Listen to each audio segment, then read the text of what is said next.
Hello friends, ये आपका next part है नेशनल इनकम का। नेशनल इनकम अपने आप में मैक्सिमम खत्म हो चुकी है। ये जो पार्ट्स एक से बढ़कर एक इतने सारे पार्ट्स जो बनने पे लगे हुए हैं, ये इसलिए बन रहे हैं क्योंकि जो वीडियो की जो हमने टाइमिंग रखी हुई है कि जो ड्यूरेशन जो वीडियो बनती है वो 10 मिनट 12 मिनट या मैक्सिमम 15-16 मिनट की बनती है। इसलिए और उसमें काफ़ी स्लो हम पेस में क्या चलते हैं वहाँ पे। अब जब स्लो करते हैं तो इतने सारे पार्ट बनना जायज़ है और छोटे छोटे पार्ट बनते हैं। तो ये मत समझना कि अगर ज़्यादा पार्ट तो चैप्टर बहुत बड़ा है, नहीं, चैप्टर ज़्यादा बड़ा नहीं है, पार्ट ज़्यादा इसलिए क्योंकि आपकी जो ड्यूरेशन जो वीडियो की हमारी जो चल रही है वो क्या है, काफ़ी छोटी छोटी ड्यूरेशन होती है। और दूसरा एक और चीज़ समझ लेना कि जो नेशनल वाला चैप्टर है इसमें एक दो कम से कम 1 2 3 चैप्टर का समाप है, ठीक है। तो इसमें पूरे नोट्स बनाने वाला सब कुछ इसी के अंदर आ जाएगा, बुक छूने की जरूरत भी नहीं पड़ेगी आपको। डन। तो आज जो हम पढ़ेंगे वो पढ़ेंगे difference between factor income and transfer income. इसमें क्योंकि कंफ्यूजन रहती है, मैक्सिमम बच्चों को रहती है कि फैक्टर इनकम और ट्रांसफर इनकम, अगर पेपर में फैक्टर इनकम आ जाए तो क्या उसे डोमेस्टिक इनकम में इंक्लूड करना है या नहीं करना, ठीक है। वो सोचते हैं ट्रांसफर इनकम ही है, एक तरह से दोनों सेम होती है, तो कहते हैं नहीं इंक्लूड नहीं करना है, ऐसा नहीं होता है। इस डिफरेंस को आज हमें समझना है, ठीक है। ये चैप्टर खत्म हो चुका है एक तरीके से। और दूसरी बात एक बता दो, उसको स्टार्ट करने से पहले मैंने नेशनल इनकम के न्यूमेरिकल्स डाले हुए हैं, तो प्लेलिस्ट अगर आप जाते हो तो अगर एक वीडियो आप क्लिक करोगे तो सारे मैक्रो इकोनॉमिक्स की वीडियोस आए थे साइड में, तो उसमें अगर आप ध्यान से देखोगे तो उस प्लेलिस्ट में नीचे लाइन बाय लाइन 5 से लेके 6 पार्ट बने हुए हैं प्रैक्टिकल प्रॉब्लम्स नेशनल इनकम की, जिसमें क्वेश्चन भी वहीं पे ही है, आंसर भी मैंने वहीं करवाया है। डन। तो आप वो करना शुरू कर दो क्योंकि उसमें से क्वेश्चन आने के चांसेस ज़्यादा रहते हैं। तो क्वेश्चन मैंने करा, अगर आपको लगता है कि उसमें थोड़ी सी दिखने में दिक्कत हो रही है तो लैपटॉप पे आप उसे देख सकते हो, जो उसकी क्वालिटी है लैपटॉप पे आप उसे देख सकते हो, जो उसकी क्वालिटी है उसको बढ़ा कर रखे। नहीं तो फोन पे भी आप उसे देख सकते हो, मैक्सिमम उसकी क्वालिटी पे रखना, फोन पे शायद 480 तक ही जाएगी जहाँ तक है। तो अगर आप फोन पे भी देखते हो तो अच्छी बात है, क्योंकि मैंने वहाँ पे वो वर्ड्स जो है जो मैंने यूज़ किए वो रिपीट किए हुए वहाँ पे, क्वेश्चन को मैंने हर बार पढ़ा है, तो पढ़ते हुए आप सुन लेना मैंने बोला क्या है और उसके अकॉर्डिंग वो सारे पार्ट्स आप खत्म कर लो, उससे आपका प्रैक्टिकल पोर्शन जो है वो खत्म हो जाएगा। डन। तो स्टार्ट करते हैं इकोनॉमिक्स 12th क्लास का एक पार्ट जिसमें हम डिफरेंस पढ़ने वाले फैक्टर इनकम और ट्रांसफर इनकम के बारे में, ठीक है। बहुत आसान से आज ही आपके पास ये जो क्वेश्चन दिमाग में आता है कि वो दोनों होते क्या है, ये भी आज यहाँ से सॉर्ट आउट हो जाएगा सारा प्रॉब्लम कि क्या दिक्कत है इनमें। तो फैक्टर इनकम ट्रांसफर इनकम की अगर हम बात करें तो मीनिंग की बात करते हैं। सबसे पहले फैक्टर इनकम की अगर हम बात करें तो इट रेफर्स टू इनकम, ये उस इनकम की बात कर रहा है रिसीव्ड बाय, कौन रिसीव कर रहा है, factors of production. Factors of production आपने 11th क्लास में पढ़ा हुआ है, लैंड, लेबर, कैपिटल और एंटरप्रेन्योर, ठीक है, एंटरप्रेन्योरशिप, इसके बारे में पढ़ा था। ये आपके 4 फैक्टर ऑफ प्रोडक्शन थे। तो वही कह रहा है कि उनको जो इनकम मिलती है, यानी वो जो लैंड, लेबर, कैपिटल, एंटरप्रेन्योरशिप जो 4 थे, उनको जो मिलता है उसे हम कहते हैं फैक्टर इनकम कहते हैं, क्यों, फैक्टर ऑफ प्रोडक्शन है और उनको जो मिल रहा है फैक्टर ऑफ इनकम है, फैक्टर इनकम है।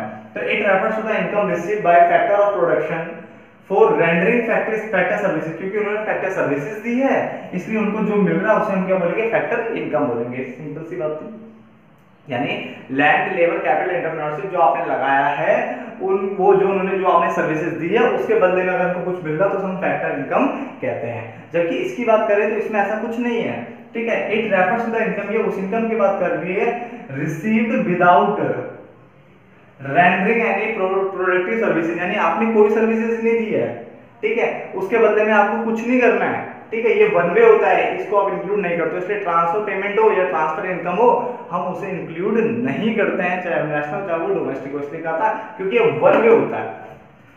और ये क्या है, इसमें पहले आपने सर्विसेज दी उसके बाद आपको इनकम मिली है, इसका मतलब उसको इंक्लूड करना है। उसके बाद कॉन्सेप्ट की अगर हम बात करें तो ये अर्निंग कॉन्सेप्ट है, क्योंकि आपने काम किया उसके बाद आपको मिला है, आपने सर्विसेज दी उसके बाद आपको क्या है वो इनकम रिसीव किया, तो ये अर्निंग कॉन्सेप्ट है। और ये सिर्फ एक रिसीव कॉन्सेप्ट है क्योंकि इसमें सिर्फ आपको मिल रहा है, ठीक है। ये सिर्फ वन वे सिर्फ आपको मिल रहा है, जैसे आपने किसी को डोनेशन दे दिया, आपने किसी को दान वान जैसे देते हो तो आपने दे दिया, उसके बदले में कुछ मिलने के लिए सोचो थोड़ा ना कि यार मुझे कुछ दे दे, ऐसा थोड़ी ना होता है। तो उसने बोला ये सिर्फ रिसीव कॉन्सेप्ट है, इसमें से मिला है, मान लो दान आपको रिसीव हो गया तो सिर्फ रिसीव कॉन्सेप्ट, उसके बदले आपको कुछ देने की जरूरत नहीं है, ये अर्निंग कॉन्सेप्ट है। उसके ट्रांजैक्शन की अगर बात करें तो ये bilateral, it is a type of bilateral transaction. Bilateral transaction वो ट्रांजैक्शन होती है जो टू साइडेड होती है, जो टू साइडेड होती है, यानी इसने फैक्टर सर्विसेज दी उसके बदले उसने इनकम ली, बात खत्म। तो ये बायलेटरल ट्रांजैक्शन, बायलेटरल मतलब जो टू साइडेड हो, ये वो है टू साइडेड। और ये it is a type of unilateral transaction. Unilateral मतलब होता है one side, one sided transaction है, वन साइडेड है ये टू साइडेड है। तो it is a type of bilateral transaction, it is a type of unilateral transaction. Done.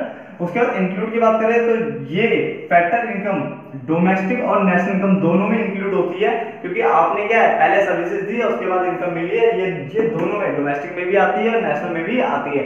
जबकि transfer income हमने पढ़ी हुई है ना, तो it is neither included domestic income, ना तो ये डोमेस्टिक इनकम में इंक्लूड होती है नॉर और ना ही ये नेशनल इनकम में इंक्लूड होती है। अब हमने एग्जांपल में देखा तो फैक्टर इनकम में क्या, जैसे हम लैंड लेबर कैपिटल इंटरनेट कहते हैं, तो लैंड के बदले क्या होता था, रेंट, लेबर को वेजेस, कैपिटल पे इंटरेस्ट और एंटरप्रेन्योरशिप को एंटरप्रेन्योर जो होता है उसको मिलता है प्रॉफिट। जबकि यहाँ पे क्या होगा, गिफ्ट है, चैरिटी, दान पुण्य टाइप की चीजें, किसी की हेल्प कर देना, ठीक है, स्कॉलरशिप, ये सब कहाँ आते हैं, ट्रांसफर इनकम में आते हैं। तो समझ लेना ये वन वे होता है, ये टू वे होता है। इसको हम हमेशा डोमेस्टिक नेशनल कहीं भी आ जाए इंक्लूड होगा, ये इंक्लूड नहीं होगा। डन। तो ये डिफरेंस था, इस डिफरेंस को यही खत्म करते हैं और अब थोड़ा आगे बढ़ते हैं, जो छोटी छोटी चीजें रखें इनको भी खत्म कर लेते हैं, चैप्टर खत्म होने वाला है। और प्रैक्टिकल प्रॉब्लम्स प्लीज करना शुरू कर दो, क्योंकि वो करना काफी ज्यादा जरूरी है इस चैप्टर को खत्म करने के लिए। तो स्टार्ट करते हैं आगे वीडियो को, आगे बढ़ते हैं। देखो अगली डेफिनेशन आपके सामने, इंजेक्शन। क्या वर्ड लिखा हुआ है, इंजेक्शन, ठीक है। इसको हिंदी में कहते हैं भरण, भरण वर्ड है, या इसको समावेश भी कहते हैं हिंदी में। भरण यानी भरना या समावेश, ठीक है। तो इंजेक्शन का मतलब क्या है, इसमें मतलब आप देखो वर्ड देखो, अगर हम कभी एक खाली याद करने के पर्पज से अगर हम इंजेक्शन लगाते हैं या भरण वर्ड पढ़े, तो भरण मतलब भरना, इंजेक्शन लगाते हैं तो वो जो लिक्विड है वो शरीर के अंदर एंटर करता है। डन। तो ऐसी है, इसका मतलब क्या हुआ, इसका मतलब हुआ इंट्रोडक्शन, यानी आप उसमें इंट्रोड्यूस कर रहे हो, कोई चीज भर रहे हो। तो इंजेक्शन का मतलब होता है, यानी जब वो इंजेक्शन लग रहा है इसका मतलब इंट्रोडक्शन हो रहा है। इंट्रोडक्शन किसका होगा, मगर यहाँ पे इनकम का होगा। और किसमें करना है इंट्रोडक्शन, फ्लो में। आपके जो सर्कुलर फ्लोज होते हैं, ठीक है, क्या होता है, सर्कुलर फ्लोज जो होते हैं, जिसमें दो कदम आपको सिखाया गया था, तो वही फ्लो होता है। तो अब उस फ्लो में इनकम को भरना, उसने बोला उसे क्या कहते हैं, उसे कहते हैं injection. When households and firms, यानी टू सेक्टर इकोनॉमी की बात कर रहे हैं, बोरो द सेविंग्स, यानी सेविंग को क्या कर रहे हो, बोरो कर रहे हैं, तो उसका मतलब क्या कर रहे हैं, वो इंजेक्शन की बात कर रहे हैं। दोबारा बोल रहा हूं, इंजेक्शन का मतलब क्या है, ये आप दो डेफिनेशन ऐसी जो आपको पता होनी चाहिए, ठीक है। कई बुकों में से ये डेफिनेशन हट चुकी है, बट ये आपको पता होनी चाहिए इंजेक्शन और लीकेज के बारे में। इंजेक्शन मतलब भरना और लीकेज मतलब उसमें से लीक होना है, यानी एक तरह से वापसी, नीचे गिरना। डर। तो लीकेज मतलब कमी हो गया और ये बढ़ना। तो इंजेक्शन मतलब इंट्रोडक्शन ऑफ इनकम, यानी इनकम का बढ़ना फ्लो के अंदर। और लीकेज मतलब क्या है, विड्रॉल, विड्रॉल मतलब निकालना, किसको, इनकम को, इनकम को विड्रॉल करना, निकालना। It refers the withdrawal from the flow, यानी फ्लो में से क्या करना, पैसे को निकालना। लीकेज हो गया और फ्लो में पैसा डालना, उसे क्या बोला हमने, इंट्रोडक्शन का। कौन सा फ्लो, जो हाउसहोल्ड और फर्म के बीच में जो मैंने आपको फ्लो पढ़ाया था, ठीक है, सर्कुलर फ्लो पढ़ाया था, इसके अंदर अगर आप पैसा इंट्रोड्यूस करते हो तो आपका इंजेक्शन है, पैसा निकालते हो तो वो आपका लीकेज है।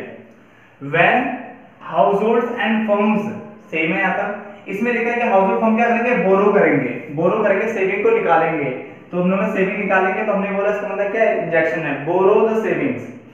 और इसमें हम क्या कर रहे हैं, save part of their income, यानी जो उनकी जो इनकम है उसको क्या कर रहे हैं, वो सेव कर रहे हैं। तो सेव कर रहे, तो हमने इसे क्या बोला, लीकेज है। आप बोलोगे ये ऐसे कैसे, ये यहाँ तक समझ में आता है, बट ये लास्ट की लाइन क्या कहना चाहती है, तो उसको समझने के लिए मैं आपको कुछ लिखवा देता हूँ। जैसे इसका एग्जांपल हम रखते हैं, पॉइंट जो इसके हैं वो है आई, जी और एक्स, ये तीन पॉइंट है इसके अंदर, आई, जी, एक्स। आई मतलब यहाँ पे इन्वेस्टमेंट है, आई मतलब क्या है, इन्वेस्टमेंट, ये तीन पॉइंट इसके अंदर आते हैं, ठीक है। जी मतलब आपको गवर्नमेंट है, गवर्नमेंट एक्सपेंडिचर, गवर्नमेंट एक्सपेंडिचर है।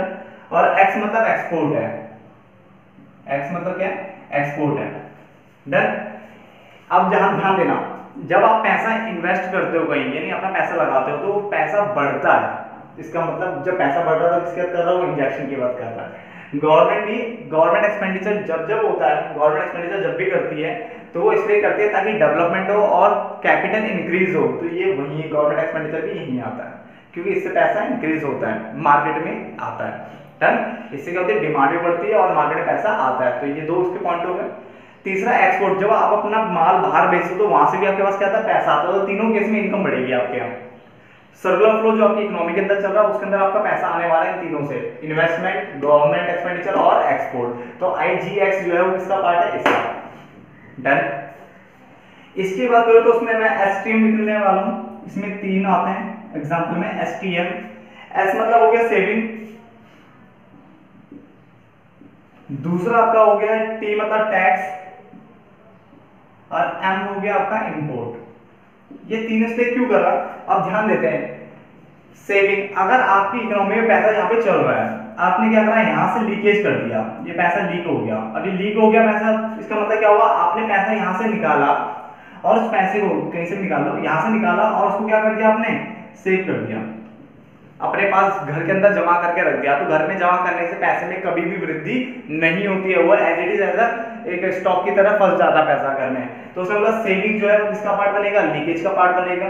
टैक्स, टैक्स पे करने से, अगर आप टैक्स पे करते हो तो जो वहां जो सर्कुलर फ्लो चल रहा होता है उसमें से जो पैसा है वो कम हो जाता है आपका, और किसको जाता है, आपका गवर्नमेंट को चले जाता है। तो यानी इससे पैसा आपका कम होने वाला है। इंपोर्ट मतलब आप इस बार बेच नहीं रहे हो, बाहर से खरीद रहे हो गुड्स, और अगर आप कोई गुड्स कुछ भी खरीदते हो बाहर से तो उसके लिए आपको अपने यहाँ से पैसा किसको देना पड़ता है, बाहर की इकोनॉमी में देना पड़ता है। तो इसलिए आपका यहाँ पे पैसा क्या होता है, कम हो जाता है। इसका मतलब यहाँ तक इसमें पैसा इंट्रोड्यूस हो रहा है, इसमें पैसा विड्रॉल हो रहा है। इसमें इस वाले में फर्म क्या कर रही है, सेव कर रही है। सेव मतलब पैसा बचा रही है, पैसा बचाएगी तो कहाँ आएगा, लीकेज हो जाएगा। इसका मतलब वहां फ्लो में से पैसा निकाल करके वो कहाँ, ये फ्लो में जो पैसा चल रहा है यहाँ से निकाल के वो सेव कर रहे हैं। इसका मतलब ये जो है सेविंग वाली बात वो किसमें आएगी, लीकेज के अंदर आएगी। और इसमें फर्म क्या करेगी, बोरो करेगी। बोरो मतलब क्या है, पैसा लेना, ठीक है, पैसा लेना। पैसा कभी भी कोई बोरो क्यों करता है, बोरो इसलिए करता है, किसमें से कर रहा है, वो भी सेविंग। बोरो द सेविंग, बोरो यानी सेविंग को कम करके वो इंट्रोड्यूस कर रहा है किसके अंदर, इकोनॉमी में।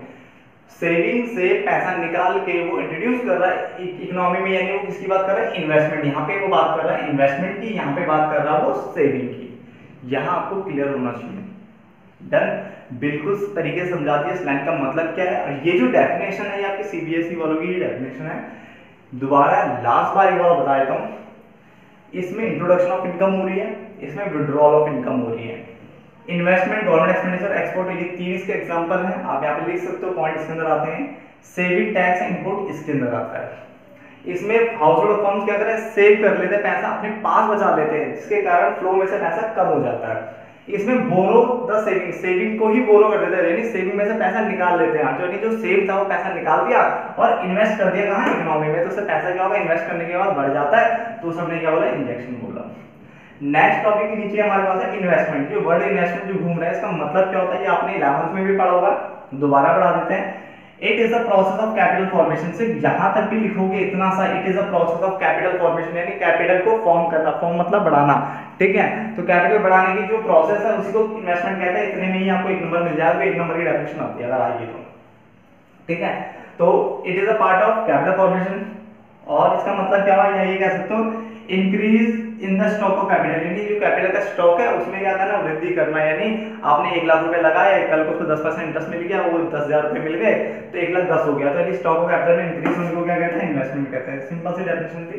इसके 2 कंपोनेंट होते हैं, फिक्स्ड इन्वेस्टमेंट और इन्वेंटरी इन्वेस्टमेंट। दोबारा सुन लो, फिक्स्ड इन्वेस्टमेंट और इन्वेंटरी इन्वेस्टमेंट, ठीक है। तो यहां से भी आगे कर रहे हैं, इसको पढ़ते हैं। फिक्स्ड और इन्वेंटरी इन्वेस्टमेंट होता क्या है, आगे बढ़ते हैं। मैं आपको फिर दोबारा बोल देता हूँ, ये 2-3 चैप्टर का सबक होने वाला है, कोर्स पूरा होगा, इसलिए प्लीज ध्यान देना, ठीक है। ये मत देखना आगे पीछे हो रहा है, ये कंप्लीट होगा कोर्स। इसका देखो, सबसे पहले हम पढ़ लेते हैं फिक्स्ड इन्वेस्टमेंट, क्योंकि मैंने कहा था इन्वेस्टमेंट के 2 कंपोनेंट होते हैं, एक होता है फिक्स्ड इन्वेस्टमेंट, एक होता है इन्वेंटरी इन्वेस्टमेंट। तो फिक्स्ड इन्वेस्टमेंट क्या है, इसने बोला देखो इन्वेस्टमेंट होगा तो एडिशन वर्ड तो लेना ही लेना, उसमें बोला it is addition done to the stock of. Fixed investment में कहां पे किसमें एडिशन होगा, फिक्स्ड एसेट्स के अंदर एडिशन होगा। और इन्वेंटरी इन्वेस्टमेंट में किसमें एडिशन होगा, स्टॉक ऑफ इन्वेंटरी में। किसमें, इसमें इन्वेंटरी के अंदर क्या होगा, एडिशन होगा। और उसमें फिक्स्ड एसेट्स के अंदर क्या होने वाला है, एडिशन होने वाला है ड्यूरिंग एन अकाउंटिंग ईयर। यानी किसी एक अकाउंटिंग आप ईयर ले लेना, उस ईयर के अंदर फिक्स्ड एसेट्स में अगर एडिशन हो रहा है तो उसमें फिक्स्ड इन्वेस्टमेंट कहते हैं। और अब अगर वही एडिशन अगर इन्वेंट्री के अंदर हो रहा है, इन्वेंट्री यानी गुड्स के अंदर अगर वो स्टॉक के अंदर अगर वो हो रहा है तो हमने उसे क्या बोला, उस हमने बोला इन्वेंट्री इन्वेस्टमेंट बोला। डन, यहाँ तो कोई बड़ी बात थी नहीं। अब एक आपने वर्ड सुना होगा ग्रॉस इन्वेस्टमेंट, नेट इन्वेस्टमेंट। इसके बीच में मैं डिफरेंस करवाने वाला हूँ, नेक्स्ट पार्ट में आ जाएगा डिफरेंस के बीच में भी, क्योंकि जो नेक्स्ट पार्ट होगा वो सिर्फ उन बचे कुछ क्वेश्चनों के लिए होगा जो छोटे मोटे से हैं। बस एक क्वेश्चन अभी जो रह गया मेनली वो है वेलफेयर के वाला क्वेश्चन रह गया, जो कई बार पेपर में पूछा जाता है, वो कराना बाकी है। बाकी सब अब जो है वो पूछा मुझे क्वेश्चन है, ठीक है, बहुत रेयरली पूछे जाते हैं जो भी सब आ रहा है। डन, फिर भी आप एक बार देख लो क्योंकि छोड़ना कुछ नहीं चाहिए। तो ग्रॉस इन्वेस्टमेंट, नेट इन्वेस्टमेंट भी एक वर्ड है। ग्रॉस इन्वेस्टमेंट अभी सिर्फ अपने नॉलेज के लिए रखो, नेक्स्ट पार्ट में बताऊंगा कि ग्रॉस इन्वेस्टमेंट जो होता है वो होता है जो कि इंक्लूड करता है डेप्रिसिएशन को। ग्रॉस इन्वेस्टमेंट यानी पूरा ग्रॉस इन्वेस्टमेंट मतलब ग्रॉस क्या होता है, ग्रॉस मतलब समथिंग बिफोर लॉस, यानी लॉ कुछ घटाने से पहले। जैसे आपने जीपी और एनपी पढ़ा तो बड़ा कौन होता है, जीपी बड़ा होता है, ग्रॉस, एनपी उससे छोटा होता है। तो जीपी का मतलब क्या हुआ, मान लो जीपी, तो जीपी मतलब होता है नेट, यानी जो नेट होता है उससे बड़ा होता है, तो उसका मतलब उसमें कुछ ऐसे जुड़ा होता है इसके कारण वो बड़ा होता है। डन, जुड़ा क्या होता है, जब आप ये ट्रेडिंग बनाते हो आपको पता होगा, जीपी निकालते हो, फिर आप पीएनएल बनाते हो, जीपी यहाँ आ जाता है, उसमें से कुछ खर्चे जाते हैं तब एनपी आता है। तो अगर मुझे जीपी तक पहुंचना है तो मैं एनपी में, इस एनपी में ये सारे खर्चे जोड़ दूं वापस, दोबारा वापस, तो मैं कहाँ पहुंच जाऊंगा, जीपी पे पहुंच जाऊंगा। तो एनपी में मैंने खर्चा जोड़ दिया।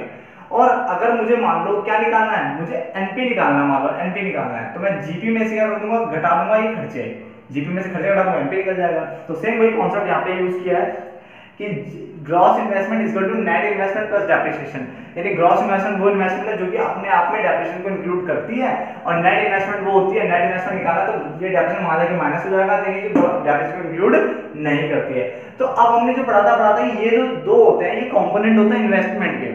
तो फिर ये दो चीजें क्या है, ठीक है, यहाँ पे कंफ्यूजन मत रखना, चाहे वो ग्रॉस इन्वेस्टमेंट हो as well as net investment हो, कोई भी हो, ग्रॉस इन्वेस्टमेंट हो या नेट इन्वेस्टमेंट हो, ये अपने आप में इंक्लूड करते हैं फिक्स्ड इन्वेस्टमेंट को और इन्वेंटरी इन्वेस्टमेंट को। इसका मतलब जो इन्वेस्टमेंट होता है मेनली दो पार्ट्स में डिवाइड होता है, उसके जो मेजर पार्ट है वो है ग्रॉस और नेट, और वो उनके फिर सब कंपोनेंट बन जाते हैं फिक्स्ड इन्वेस्टमेंट और इन्वेंटरी इन्वेस्टमेंट, क्योंकि ग्रॉस इन्वेस्टमेंट और as well as net investment अपने आप में इंक्लूड करते हैं, किसको इंक्लूड करते हैं, फिक्स्ड इन्वेस्टमेंट को और इन्वेंटरी इन्वेस्टमेंट को।